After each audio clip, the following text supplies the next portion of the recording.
Merci infiniment, Monsieur Ben Chaban. Merci pour ce beau voyage, parce que grâce à vous, on a fait un tour à travers les jardins en termes d'islam, depuis le Maghreb et le Maroc jusqu'en en terre de Perse, en Iran notamment. Donc oui, beaucoup de questions, beaucoup d'intérêt des participants. Euh, il y a peut-être quelque chose qui a étonné et qui a surtout interrogé notre cercle, c'est l'aspect très travaillé, très euh, des jardins que vous avez présentés avec quelque chose de très symétrique, très architectural et peut-être une intervention humaine très forte avec les bassins d'eau, etc. Donc, il se pose la question euh, de l'intérêt à revenir de plus en plus. On pose la question de la biodiversité et comment revenir à quelque chose de plus naturel et comment sauvegarder les jardins tout en respectant la- la- l'utilisation de l'eau, notamment parce qu'on a vu beaucoup de jardins dans le désert. Je ne sais pas si vous avez quelque chose à nous dire là-dessus. Oui, moi j'ai essayé de présenter la réalité telle qu'il est, pas comme on l'aurait désiré, aimé qu'elle soit, c'est-à-dire une, des jardins de sagesse, des jardins qui s'inspirent de la sagesse et une des sagesses est une sagesse d'ordre hydraulique. Euh, Normalement, nous sommes sur des terres qui sont arides et l'utilisation de l'eau doit être faite avec justice. Hein. Si il y a des jardins et des structures touristiques qui consomment beaucoup d'eau et qui privent la population évidemment de cette eau et surtout les paysans en amont qui ont besoin de cette eau s'en trouvent prisés. Vous savez, l'histoire du Maroc a été jalonné à divers moments par des émeutes que organisaient les paysans et même les habitants de la ville de Marrakech sont allés plusieurs fois, ont marché vers vers la Casbah, c'est-à-dire vers les lieux de pouvoir pour demander qu'il y ait de l'eau. Ça, c'est très important. On a fermé les hammams de Marrakech pendant 3 jours il y a un mois par manque d'eau, mais le ramadan arrive et il y a plus de demandes d'eau pour les ablutions et, et, et les autorités ont été dans l'obligation de réouvrir les mosquées. Donc la réalité nous rattrape très souvent. Moi, j'ai toujours plaidé pour pour une écologie responsable.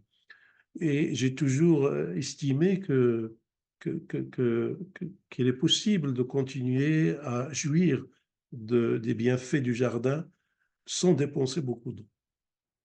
Et j'ai commencé par donner l'exemple moi-même. Mes jardins sont des jardins, j'ai un jardin, je vais pas montrer mes jardins, mais ce sont des jardins que j'appelle des jardins secs, c'est-à-dire des jardins qui n'ont pas besoin d'eau. J'ai, par exemple, planté un jardin il y a 25 ans que je n'ai jamais arrosé.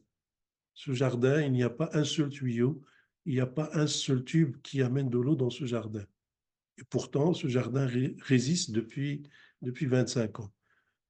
Quel est le mystère? Ben, il n'y a pas de mystère, c'est justement aller chercher dans cette biodiversité que nous avons dans, dans le monde des plantes qui peuvent venir s'installer à Marrakech sans avoir besoin d'être arrosées. Ils vivent comment? Ce sont des cactés qui ont la capacité de stocker l'eau à l'intérieur. Chaque cacté, vous prenez un cactus, quand vous ouvrez le cactus, vous avez à l'intérieur tout un circuit de petites venelles, de petits tuyaux qui permettent de stocker l'eau à l'intérieur de végétal. Et quand la plante en a besoin, il vient, il va le mobiliser. Ces plantes ont des capacités de résistance à la sécheresse extraordinaires parce que la surface de la plante est couverte d'une cuticule. C'est une petite membrane imperméable qui empêche l'eau de s'évaporer, même par les grandes chaleurs. Donc, dans la nature, la nature est dotée de tous les moyens de résister à la sécheresse.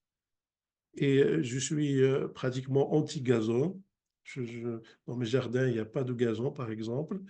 Et je laisse se développer les plantes de la saison.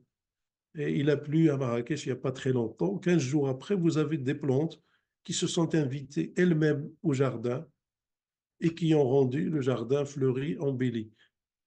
Dans un hôtel, vous ne verrez pas ces plantes qui s'invitent au jardin parce que le jardinier, on lui a donné l'ordre d'avoir une pelouse verte toute l'année et il va tout faire et il va user de tous les moyens mécaniques, chimiques, biologiques pour se débarrasser de ces plantes.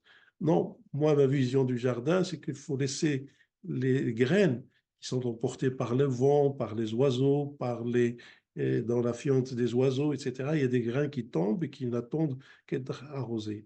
Malheureusement, on demande aux jardiniers de lutter contre tout ce qui n'est pas prévu par le programme de paysagisme, c'est-à-dire une pelouse et des arbres, et de l'eau, et beaucoup d'eau, et dépenser beaucoup d'eau. Vous savez, moi, il y a quelque chose que j'ai appris quand j'étais, avant de m'intéresser au jardin, j'étais gamin, j'allais dans les jardins de Marrakech et je regardais les jardiniers travailler.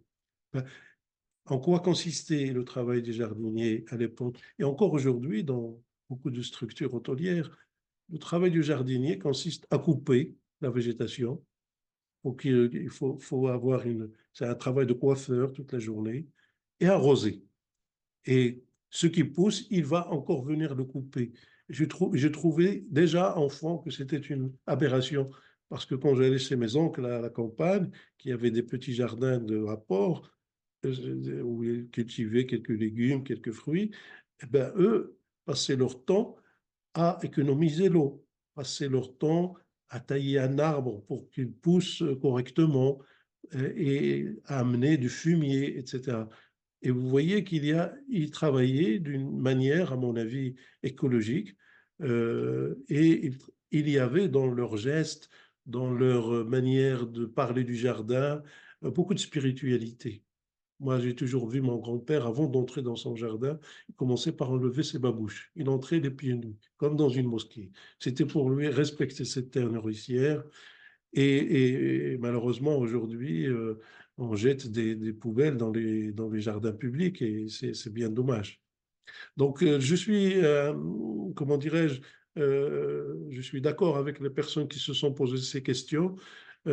J'ai essayé de fournir des réponses, mais dans ma vie quotidienne, moi, j'ai sélectionné que des plantes pour mon jardin qui résistent à la sécheresse, mais aussi au froid. En 2005, j'ai eu la plus belle leçon d'écologie à Marrakech. Il y a eu un gel en décembre 2005. Toute la végétation a brûlé, tout. Tout ce qu'il y avait, même au jardin majorel, sauf les cactus, n'ont pas brûlé, mais beaucoup ont brûlé. Les plantes qui n'ont pas brûlé, c'est ceux que les anciens avaient choisis sans connaître le mot écologie, sans connaître la question de la biodiversité. Ils savaient que ces plantes étaient adaptées, ils savaient choisir ce qui est adapté au climat de Marrakech. En 2005, ce qui a résisté à ce grand froid, à ce gel, c'était les palmiers, c'était les oliviers, c'était les gommiers, c'était les acacias. C'était seulement ce que les gens avaient choisi dans les jardins anciens. C'était même des figuiers qui ont résisté, etc. Et tout le reste, tout ce qui a été introduit depuis l'arrivée des Français, des jardiniers français au Maroc en 1912, a brûlé. Et il a fallu replanter, il a fallu faire beaucoup de travaux après 2005, cet hiver 2005. Bon. Et là, en 2005, j'ai pris, c'est là où j'ai commencé à me poser cette question, comment les anciens savaient ce qui est bon pour Marrakech et ce qui peut vivre et demeurer à Marrakech. Eh ben, il y avait ça, ça fait partie du génie humain et je pense que c'est empirique.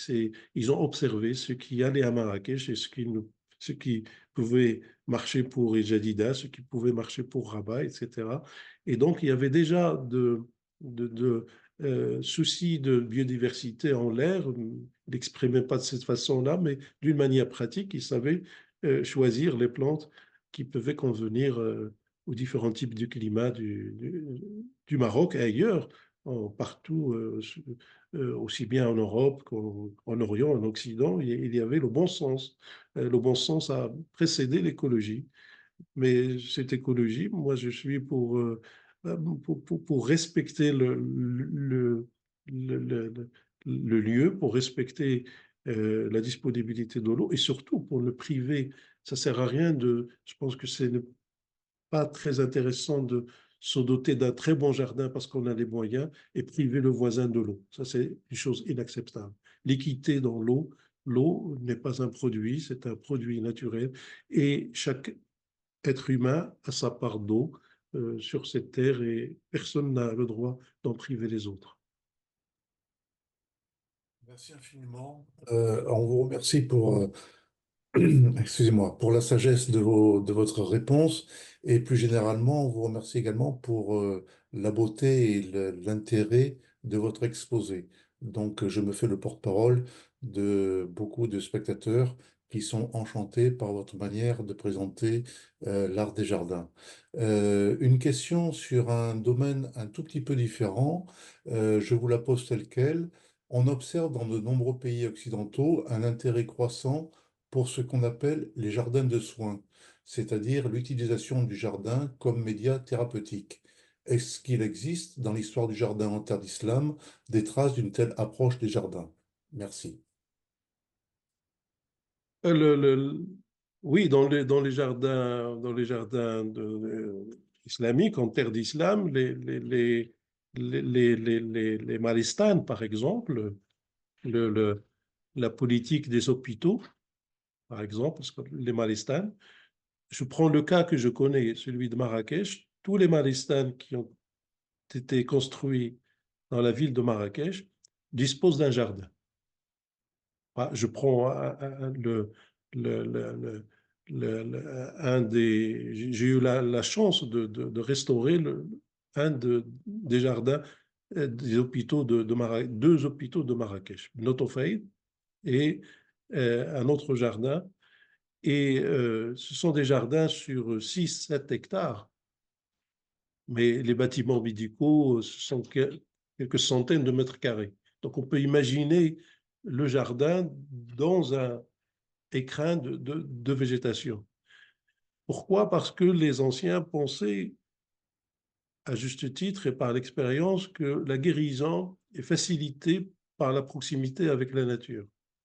Et justement, quand j'ai intervenu dans les deux jardins, c'était pour équiper le jardin, d'abord rafraîchir le jardin, réorganiser l'irrigation, et surtout l'aménagement du jardin, c'est-à-dire d'équiper par des kiosques, par des bancs, pour que les visiteurs qui viennent visiter le malade peuvent aller faire leur visite en marchant dans le jardin, etc. Et très vite, on a vu avec l'équipe médicale qu'il y avait un intérêt de ces jardins, que les malades n'étaient pas obligés de, de, de rester tout le temps dans leur chambre.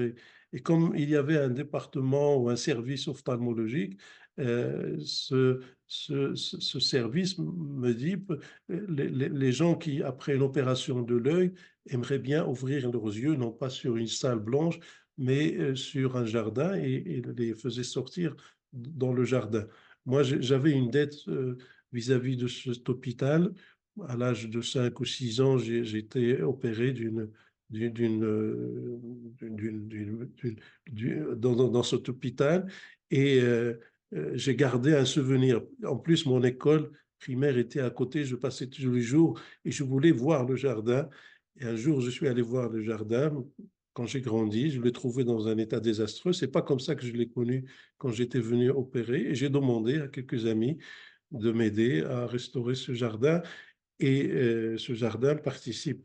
On a fait le même travail dans un hôpital psychiatrique à Marrakech, où on a vu que dans l'hôpital du jour, au lieu que les gens restent enfermés entre quatre murs, ils venaient jardiner, ils venaient faire on a mis un jardin de plantes aromatiques et ils faisaient leur thé avec la menthe qu'ils ont eux-mêmes produit dans le jardin. Donc le jardin, il a cette fonction. Il existe, en tout cas, moi je ne peux parler que de région que je connais, Marrakech, mais je sais que dans la littérature, le jardin aide à la guérison et beaucoup de gens se sont fait soigner par les jardins. Il y a cette tradition en Occident, il y a aussi cette tradition ici chez nous. Dans toutes les maisons de Marrakech, où toutes les maisons ne sont pas des riads à Marrakech, vous avez des petites maisons toutes modestes de quelques mètres carrés, mais à l'intérieur, les propriétaires avaient soit des petites jardinets, un petit carré jardiné, ou bien des pots. Et dans ces pots, qu'est-ce qu'on plantait? Ben, on plantait des plantes médicinales. Et moi, je me souviens d'enfant que ma mère ne guérissait par les plantes qui poussaient dans le jardin à l'intérieur de la maison. C'était pas un grand jardin, c'était juste un petit jardin. Et donc, il y avait ce souci d'avoir des plantes à disposition pour pouvoir. Donc, le jardin, en tout cas à Marrakech, mais je pense que c'est un peu partout ailleurs en terre d'islam, participe à améliorer la santé des gens et à guérir de certaines maladies. Nous, quand on avait des problèmes de migraine, on n'avait pas besoin d'aller à la pharmacie, on allait chercher quelques feuilles de strésilysia dans le jardin, on les coupait, on les mettait sur la tête et avec un foulard et ça apaisait la migraine parce que ce qu'il y a dans la feuille infusait à travers les pores de la peau et arrivait à irriguer le cerveau et à soigner la maladie, en tout cas à alléger le patient de sa migraine. Merci beaucoup, Si Chaban. Effectivement, c'est la sagesse des anciens. Et tout à l'heure, lors de votre conférence, mais aussi en réponse à la question précédente, vous nous parliez de l'importance de l'équité dans l'eau, dans l'utilisation de l'eau. Et vous parliez pendant votre intervention de la Sagia, donc c'est ces canaux d'eau qui passent dans les montagnes et dans les plaines au Maroc. Et, euh, je me souviens très jeune qu'on m'expliquait qu'il y avait il y avait effectivement un maître d'eau, généralement l'ancien du village, et que chacun savait qu'il avait le droit à 10 minutes, 15 minutes, 5 minutes, selon la taille de ses terres. Je me demandais si vous pouviez un peu plus élaborer sur ce modèle social qui a perduré, je ne sais pas si ça existe encore au Maroc, mais qui a perduré longtemps jusqu'à la fin du XXe, et qui était un des fondements de la société tribale marocaine. Alors, c'est le partage de l'eau est indispensable pour avoir une équité sociale c'était à l'époque pas le chef du village, c'était une autre personne qu'on appelait Mazan ou bien Moulma, et c'est à lui qu'incombait le rôle d'établir un agenda, un calendrier d'irrigation. Et ce calendrier d'irrigation, je l'ai vécu avec mes oncles et je savais à quelle heure ils pouvaient avoir le. Et d'ailleurs, à l'époque encore, moi je parle des années 60, même s'il y avait de la radio et des montres, mes oncles continuaient à fixer l'heure avec des étoiles. Et donc j'attendais bien mon grand-père qui allait réveiller mes oncles et leur dire telle étoile est à tel endroit et ça veut dire qu'il ne reste plus qu'une demi-heure pour que commence notre tour d'eau, donc il faut se lever et aller au champ. Donc ça, je l'ai vécu enfant à la campagne chez mon grand-père et mes oncles. Et aujourd'hui, c'est avec l'heure. Et chaque terrain a son droit à l'eau. Et si vous n'avez pas besoin d'eau, vous pouvez le prêter à quelqu'un qui, la prochaine fois, il y a une solidarité interne au jardin. Et par exemple, si une femme a perdu son mari qui n'a pas d'enfant, ben ce sont les hommes du village qui vont donner le tour d'eau et parce qu'il ne suffit pas d'avoir le tour d'eau, il suffit d'avoir de la main-d'œuvre pour acheminer l'eau et la surveiller et la faire entrer dans le jardin. Et quand votre tour est terminé, de céder l'eau au suivant.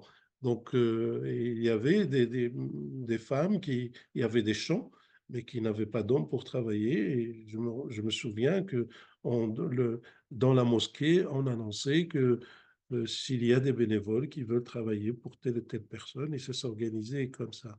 Donc, dans les campagnes, il y avait ces tours d'eau bien organisés qui existent toujours.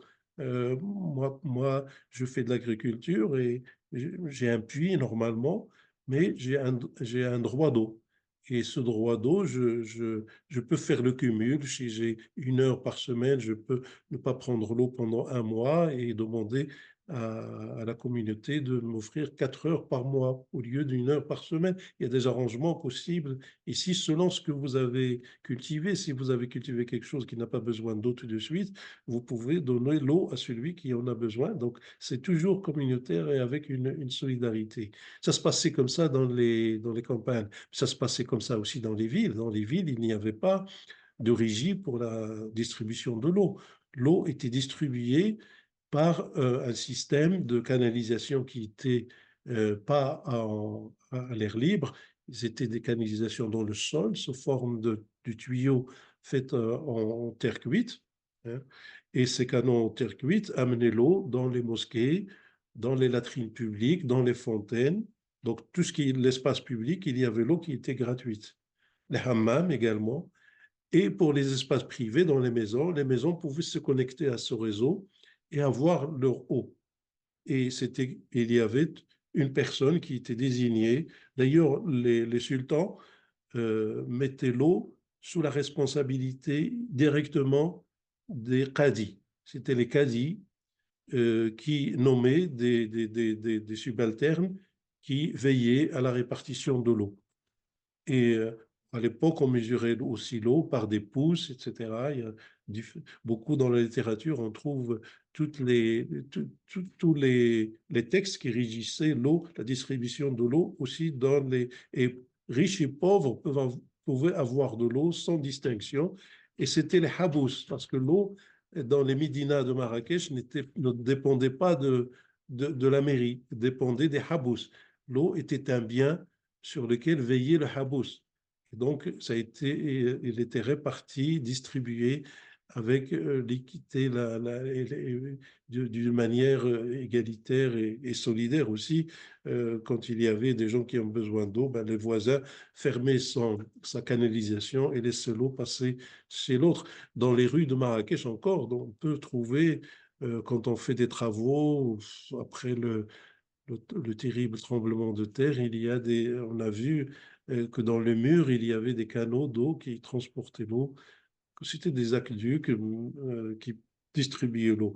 Ce que je voulais dire par là, c'est que la question de l'eau en terre d'islam était une question prioritaire, que ce soit pour l'agriculture, que ce soit pour les usages urbains, et il était même mis sur la responsabilité de la loi islamique, puisque c'était le qadi qui gérait les affaires juridiques de la ville, c'est comme aujourd'hui si vous mettez l'eau sous l'autorité du tribunal. Bon, il y a un tribunal d'eau à Marrakech, parce il y avait beaucoup de problèmes entre les paysans sur l'eau, donc il y avait un tribunal qui ne traitait que des questions d'eau, des litiges, mais ce tribunal veillait à ce que chacun puisse avoir accès suffisamment à l'eau.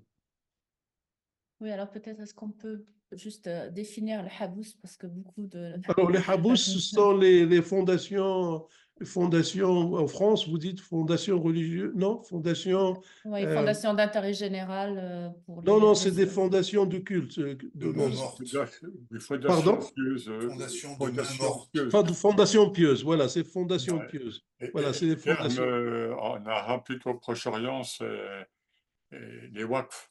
Le waqf, voilà, les waqf, voilà. Au Maroc, on dit habous. Voilà, les waqf, Il y et a le d'ailleurs, ministère des Affaires religieuses qui s'appelle le ministère des habous, d'ailleurs. oui, oui. Bien sûr, c'est le ministère des Affaires islamiques et à l'époque, c'est lui qui a, par exemple, trouvé par hasard une source dans son jardin, ben, il la mettait au service de Waqf. Il l'a dédié le Waqf pour que les autres puissent l'utiliser. Hein. qu'on ne donc, c'était des gens qui savaient bien ce qu'était le bien public. Et il y a beaucoup de cas de gens qui ont vu arriver comme ça, suite à des mouvements des couches géologiques, l'éruption d'une source au milieu de son jardin. Ben, il ne la gardait pas pour lui, il laissait la communauté pouvoir l'utiliser. Merci infiniment. Revenir peut-être un peu sur l'aspect spirituel que peut représenter les jardins. J'ai eu le sentiment, moi, en voyant vos photos, que l'art des jardins était universellement répandu en terre d'islam et que il se dégageait une impression d'harmonie dans tous les jardins et de grandes ressemblances, entre guillemets. Autrement dit, que nous soyons en Inde ou au Maroc, on a le sentiment que les jardins sont conçus selon les mêmes principes et ces principes semblent être constitués de telle sorte qu'ils soient une expression du tawhid. C'est-à-dire que ce qui se dégage des jardins, c'est que tout ramène à l'unité. Et ce qui est impressionnant, ce que j'ai trouvé, c'est que finalement, presque tous les sens sont convoqués, que ce soit bien entendu la vue, l'ouïe, au travers des bruits, des cascades et éventuellement des chants d'oiseaux, la saveur, au travers des fruits ou de l'eau que l'on peut boire. Et on a le sentiment que de ces jardins se dégage ce sentiment d'harmonie, d'unité, qui fait que il y a la paix, tout simplement. Et donc, ma question était de savoir si, selon vous, les sciences qui ont permis l'édification de ces jardins étaient inspirées de principes spirituels et donc, de ce fait, encore une fois, partagées dans tout le monde islamique. Qu'en pensez-vous? Oui, tout à fait. Tout est parti de verset 15 de la sourate 47. C'est ce modèle qui se retrouve partout. C'est-à-dire, même s'il n'y avait pas de mouvement de jardiniers qui serait venu de l'Orient vers l'Occident musulman, les textes étaient diffusés, connus de tout le monde, et chaque personne qui voulait un jardin d'agrément et essayer de reproduire le paradis à sa manière. D'ailleurs, c'est ce qui donne une diversité de ce jardin. Il y a un modèle, mais ce modèle a été interprété à l'infini. Vous avez les jardins au Rajasthan, par exemple, en Iran, au Maroc ou en Andalousie, qui reprenaient pratiquement le même schéma de base, mais qui, en fonction de terreau culturel et climatique où il se trouvait, ajoutait quelque chose à l'élément, au canevas de base qui est le même. Quand vous vous promenez dans les jardins en terre d'islam, vous êtes frappé par à la fois une unité et une diversité. Mais cette diversité amène toujours à l'unité. On revient toujours à la base. Ça, c'est la force de ces jardins. Et c'est peut-être les jardins islamiques sont les jardins qu'on retrouve géographiquement répartis sur une très grande surface, une partie de la terre, beaucoup plus que d'autres modèles de jardins qui sont limités à des zones géographiques ou à des zones culturelles. Je prends le cas du jardin à la française. Même en France, tous les jardins ne sont pas des jardins à la française, par exemple. Par contre, n'importe où dans les pays musulmans, vous voulez faire un jardin, vous allez trouver quelque chose qui rappelle la base. Et la base, c'est pour ça que j'ai dans le diaporama c'est essayer de montrer le versant coranique qui nous donne le plan d'origine qui a été suivi et qui a été reproduit de façon interprétées, adaptées au climat, etc., en fonction du climat, du relief, etc. Donc, c'est pour cette raison que on a l'impression que ça change, mais ce changement, cette variation, cette diversité finit par ramener à l'unité, et l'unité, c'est le paradis, c'est le jardin paradisiaque tel que décrit dans le Saint-Coran. Est-ce Il y que aurait j'ai encore. est-ce que j'ai répondu à votre question, monsieur? Tout à fait, c'est effectivement le sentiment que donnent ces jardins, c'est la multiplicité dans l'unité ou l'unité dans la multiplicité. Effectivement, ça convoque tout un tas d'univers qui se rejoignent et qui donnent cette impression et ce goût, c'est vraiment ce goût spirituel d'une unité et donc d'une paix. Et vous avez entièrement bien répondu à ma question, je vous remercie. Moi, je crois que le jardin, quand je reçois des amis, que je visite avec eux des jardins au Maroc, souvent on me dit, mais quelle paix intérieure. J'ai dit, le jardinier musulman essaie de reproduire le jardin d'Éden et ça nous relie très rapidement à une spiritualité, une écologie spirituelle à laquelle personnellement je crois beaucoup par l'expérience, tout simplement parce que quand je suis dans une ville, dans la circulation, même au Maroc, et quand je décide de descendre du taxi et aller passer 1 heure à Jnasbil, à Fès, ou dans un autre jardin à Rabat ou à Marrakech, je suis extrait du bruit de la ville et je retrouve une dimension tout de suite spirituelle. C'est le jardin, c'est quand même le lien entre la terre et le ciel et ça permet à la personne de découvrir cette dimension et cette possibilité de connexion, d'être connecté, lié, relié à la nature et à quelque chose de plus grand que soi. Et c'est pour cette raison que je trouve, j'ai mis un sous-titre à cette conférence Jardin en terre d'islam, une lettre, une leçon de sagesse, et c'est là où on se rend compte de cette sagesse. Et petit enfant, je vous ai dit, j'ai regardé les jardiniers travailler et j'ai vu que il y avait dans le travail, ils appellent pas ça le travail parce que moi, il y a un jardinier qui m'avait touché, il est décédé il y a quelques années, mais que j'ai connu jusqu'à la fin de sa vie et qui me dit, quand il jardinait, il ne s'arrêtait pas de prier.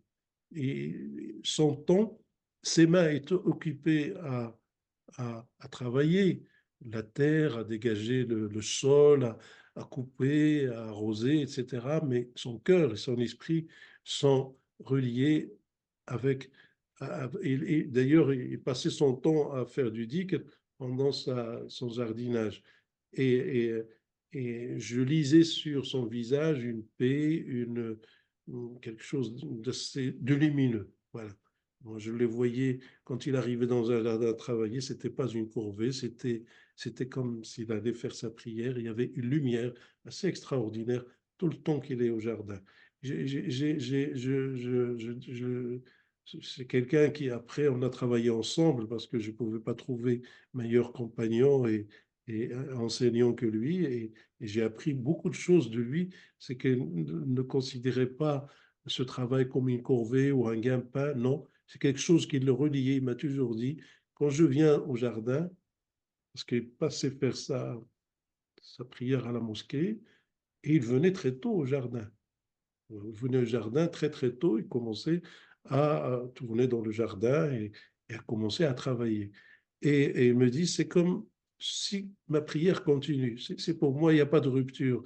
Et le jardin, moi, je le voyais sur son visage, comme je vous l'ai dit, j'étais toujours ébloui par cette lumière et ce regard lumineux, enfantin, mais lumineux, qu'il a gardé jusqu'à la fin de sa vie.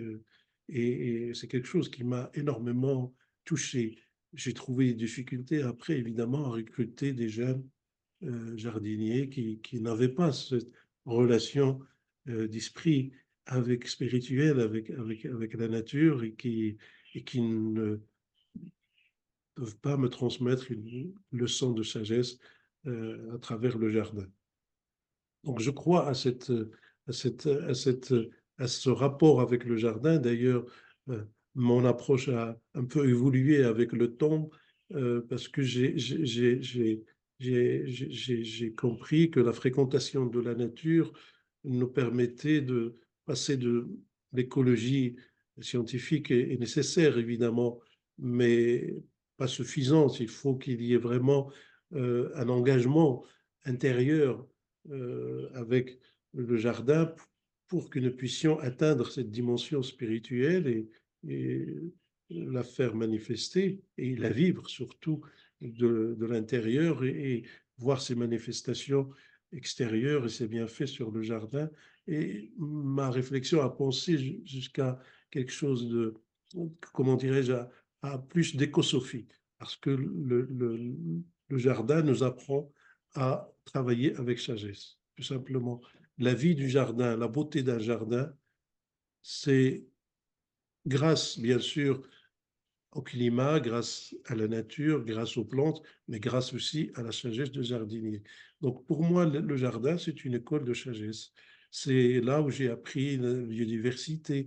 Parce que vous avez, il y a 3 semaines, j'avais un sol carrément nu. Il a plu pas beaucoup. Et aujourd'hui, si je sors la caméra dans le jardin, j'ai compté ce matin que j'ai depuis 3 semaines 45 visiteurs que je n'attendais pas, que je ne voyais pas dans mon jardin. 45 visiteurs, ce sont 45 fleurs différentes qui étaient sous forme de graines endormies dans le jardin et que la pluie a éveillées et ils ont en 3 semaines ils ont produit des fleurs et je ne les voyais pas avant dans le jardin.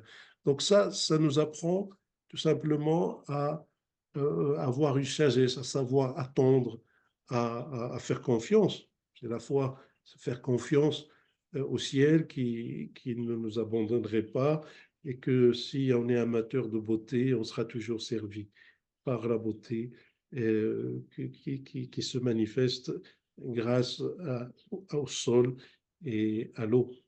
Et je pense que, vous savez, quand j'étais enseignant à la faculté, quand j'étais encore en fonction, les étudiants me disaient, les meilleurs cours qu'on fait avec vous, c'est pas ceux qu'on fait en amphithéâtre ou dans la salle, c'est ce qu'on fait avec vous dans la nature. Et effectivement, je demandais à l'université de louer un bus, on mettait les étudiants dans un bus et on passait toute la journée dans la nature. Et là, je pourrais en une journée faire l'enseignement que je devrais faire en un mois. Pourquoi? Parce que les élèves sont attentifs. Une fois qu'ils sont dans l'immersion dans la nature, ils deviennent très réceptifs. Donc, je peux faire mon enseignement avec la douceur de la nature et le rendement est généralement meilleur.